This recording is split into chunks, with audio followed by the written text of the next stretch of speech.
Bienvenue Stop Invest, la chaîne des tops d'investissement. Ici, on parle essentiellement d'entreprises de qualité. Avons-nous une opportunité d'investissement sur l'IR Corporation? C'est la question à laquelle on va essayer de répondre en se basant sur les états financiers de la compagnie. Je rappelle que ceci représente uniquement mon point de vue et non un conseil d'investissement. Et comme d'habitude, je me réserve le droit de me tromper. C'est une demande spéciale d'un abonné Top Premium Plus. Le lien vers le service Top Premium Plus est dans la description de la vidéo. Si vous aussi voulez faire des demandes d'analyse quantitative, c'est uniquement à ce niveau-là. Donc, l'IR Corporation, etc. Donc, je pense que si vous avez une voiture, vous avez sans doute utilisé les produits de l'IR Corporation. Généralement, vous êtes assis dessus. OK? Donc, ici, le marché final, c'est quoi? C'est essentiellement ici l'équipement ici automobile. Donc, ça veut dire que ça va de pair ici avec l'évolution même du secteur automobile de manière générale. Et c'est également un secteur d'activité qui ne bénéficie pas énormément de la vente ici de pièces détachées, de remplacement, ce genre de choses. Donc, généralement, les sièges auto, c'est pas des choses qu'on remplace très souvent. Bref. Comment est-ce qu'on va également, on va faire une analyse, comment est-ce qu'on va analyser cette compagnie? Vous savez déjà qu'on va normaliser les résultats. Aussi simple que ça. On va faire un tour. Voilà. Lear Corporation. Boom. Voilà. Donc, on a dit Lear Corporation. Stabilité ou croissance des revenus, on a des revenus croissants. La croissance provient d'où? Acquisition, organique, pourquoi? Qui sont nos plus gros clients? Vous connaissez le questionnement. Après, si vous ne connaissez pas le questionnement, vous pouvez toujours commencer par le pack des débutants en description de la vidéo sur le service Top Premium. Donc ici, vous avez quoi? 3,75% ici pour les 10 dernières années. 5 dernières années, c'est 3,39%. 3 dernières années, c'est à peu près 5,26%. La pandémie étant passée par là, on va se dire que la croissance est plutôt stable. Ici, nous avons un business plutôt mature. OK? Ensuite, on regarde quoi? Les marges brutes. Est-ce qu'elles sont de plus en plus élevées ou bien de moins en moins élevées? On constate déjà que les marges brutes sont extrêmement petites. Donc, ça veut dire que c'est un business extrêmement compliqué. Donc, où la gestion des coûts doit être 5 étoiles. OK? Il faut être laser focus sur les coûts. Ensuite, on regarde les marges EBITDA. Les marges EBITDA sont aux alentours de 7%. Également, par rapport à ce qu'on a connu par le passé, on va dire que c'est plutôt une moyenne. OK? Ensuite, on regarde à peu près net income. Free cash flow, histoire de voir si on parle le même langage. Et moi, déjà, pour une compagnie dans le segment ici, l'équipement automobile qui ne perd pas d'argent, c'est déjà un point positif. Et ensuite, quand on regarde les free cash flow aussi qui vont dans le même sens que les net income, c'est également un deuxième point positif, tout simplement parce que c'est un business ici qui se fait payer à temps, qui n'est pas impacté par le BFR. Et vu qu'elle a généralement des clients qui sont assez costauds ici, ces clients peuvent parfois payer à crédit, alors qu'ici, ça ne se voit pas. Donc, ça peut être intéressant. Elle a peut-être un pouvoir de négociation au niveau de ses clients. Donc, elle ne leur donne pas le choix ici que de payer en cash. Enfin, que de payer à la livraison. D'accord? Donc, ici, on va regarder également la dette nette sur EBITDA. Ce genre d'entreprise ne doit pas être endettée. D'accord? La dette nette sur EBITDA doit être aux alentours de 3 en descendant. OK? De préférence, même 0. OK, ici, dette nette sur EBITDA, on a 1,3. Parfait. 1,3, ce qui veut dire ici que du point de vue volume, la dette nette représente combien? Du point de vue volume, c'est à peu près 2,5 milliards. Oui, on a une évolution, etc.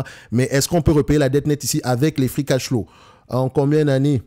Et quel free cash flow on devrait prendre ici? Déjà, si on prend les 20 dernières années, enfin, on n'a pas 20 ans ici.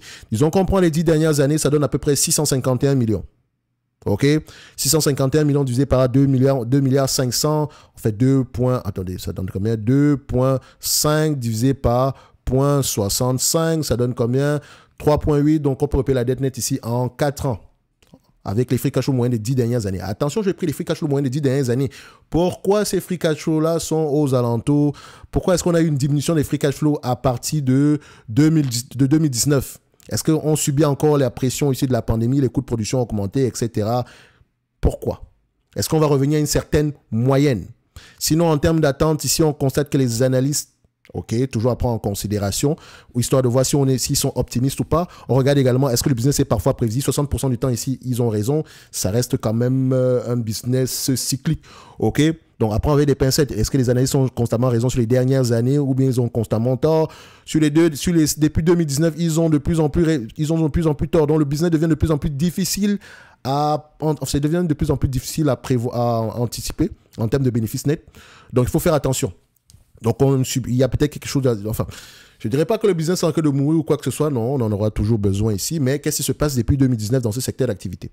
On gagne certes de l'argent ici, mais de moins en moins élevé par rapport à ce qu'on a connu par le passé et ça devient de moins en moins prévisible. Donc, en termes de multiples valorisations, on doit également voir à peu près... le fait que le business soit de moins en moins prévisible, ça se verra au niveau des multiples de valorisation. OK? Donc, En termes par rapport aux attentes, est-ce qu'elles sont de plus en plus optimistes ou de moins en moins optimistes? Déjà, de manière globale, elles sont optimistes. OK? Mais il y a 6 mois, on s'attendait à 22 $. En 2026, aujourd'hui, c'est 18 $. Et on pourrait avoir un peu moins demain. Moi, le plus important, c'est de savoir, est-ce que l'entreprise a les moyens de reverser au moins 650 millions par an, qui représente à peu près la moyenne des 10 dernières années. D'accord? Si on prend 650 millions, 5 divisé par, on a à peu près combien? Par le nombre d'actions. Une entreprise qui rachète ses actions également, c'est une bonne chose parce qu'elle aura toujours des niveaux de PER très très bas, donc elle devrait racheter ses actions. D'accord? Ici, avant même de verser un dividende, c'est la priorité sur le rachat d'actions. Donc, priorité, c'est pas avoir le moins de dettes possible. Deuxièmement, rachat d'actions. Troisièmement, versement d'un dividende, surtout quand les PER sont en moyenne par rapport à la moyenne ici, en dessous de 15 fois les bénéfices. Oui, en dessous de 15 fois les bénéfices. Par rapport à la moyenne des bénéfices nets, moyenne des free cash flow. Donc, si free cash flow égale bénéfices nets. Donc, on a à peu près 11 $ ici en moyenne. Et vous constatez que le marché s'attend à générer du 18 $, 21 $. Je m'en fous si on génère du 18, 21, etc. Je veux au moins qu'on se situe aux alentours de 15 $ à l'action. Et si c'est à 15, si on a 11 $ à l'action, qui représente à peu près 650 millions divisé par le nombre d'actions actuelles, donc si on prend ça à 15 fois les bénéfices, ça donne à peu près une valorisation aux alentours de 668 $.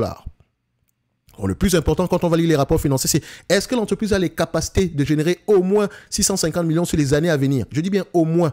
Parce que le marché s'attend à plus. Par rapport à ce qu'on a, par rapport aux attentes de 2026, c'est 19, je vais l'arrondir ici à 19 $. On va l'arrondir, ok? Par rapport au nombre d'actions actuelles à 58 millions d'actions, ça donne à peu près combien? On s'attend à 1,1 milliard. Moi, je me suis situé à 650 millions. OK? Donc, je dois comprendre qu'est-ce qui s'est passé sur les dernières années. Et deux, qu'est-ce qui nous fait penser que, qu'est-ce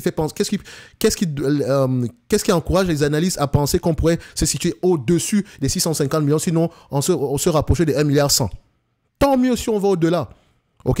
Donc, si je dois analyser celui-ci, on a à peu près 158 11 $ ici multiplié par 15 fois les bénéfices, parce que je prendrais 15 fois les bénéfices pour ce secteur d'activité. OK?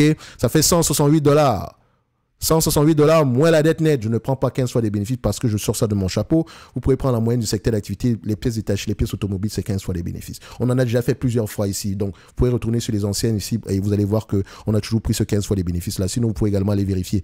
So, ici, dette nette sur EBITDA ici, ça donne 45 $ l'action, 45 $, pas dette nette sur EBITDA. La dette nette ici est de combien par action? On a 45 $ de dette nette par action, donc 168 moins 15 $, ça donne 123 $. Ça veut dire quoi? Ça veut dire ici qu'en date d'aujourd'hui, en achetant cette compagnie au prix actuel, je ne surpaye pas. Donc ça pourrait même être intéressant. Ça ne veut pas dire que l'entreprise... Premièrement, on dirait que la compagnie est correctement évaluée, mais correctement évaluée déjà à 15 fois les bénéfices, c'est intéressant. Deuxièmement, quand on prend la moyenne, c'est encore plus intéressant et on se rend compte que quand on enlève la dette encore, on a à peu près aux alentours de 116, 117 $. Enfin, on a toujours quelque chose supérieur à 123 $, à 117 $. Donc, c'est intéressant. C'est intéressant quantitativement. Dette nette, etc. Maintenant, du point de vue dette nette ici, c'est une entreprise, si elle vous reverse la totalité ici des dividendes, des bénéfices nets moyens en dividendes par rapport au prix actuel, dont on disait par 1,117 ici, donc ça donne à peu près un rendement sur coût de 9%, elle paye un dividende de 2%, 4%. Donc elle a les moyens de continuer à payer ce dividende, sinon même de l'augmenter. Mais comme je l'ai mentionné, c'est la priorité sur le remboursement de la dette. C'est pas qu'elle est très endettée, mais c'est ça ma priorité. Je préfère ne pas avoir de dette sur ce genre de business. Priorité, remboursement de la dette. D'accord? Deuxième élément ici, rachat d'actions, surtout si on se négocie toujours à 15 fois les bénéfices en moyenne. D'accord? Par rapport à la... Donc, et troisième élément, versement d'un dividende. Ce n'est que mon avis. Est-ce que Lear Corporation mérite d'avoir une place dans ma watchlist? Malheureusement, vu que je connais le business, je veux dire, je vais la mettre dans ma watchlist. J'aime bien. OK? C'est pièces automobiles. Je sais que c'est un business qu'on ne paye pas des multiples valorisations assez élevées.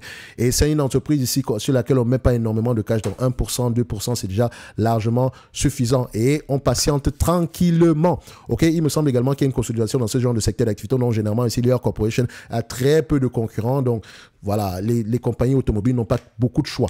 OK? Donc Lear Corporation ici, pour moi, reste une opportunité d'investissement en date d'aujourd'hui. Malheureusement, même pas malheureusement, je mettrais 123 $. Mais ces 123 $ là, je sais pas, je l'ai expliqué ici, mais ça reste assez intéressant. OK, si on prend pas en considération la dette, on pourrait même aller à 168 $ l'action. Donc, je vais dans ma watchlist, je l'ajoute ici, boum. Vous pouvez avoir accès à la watchlist en description de la vidéo dans le service Top Premium, puis demander également des analyses quantitatives.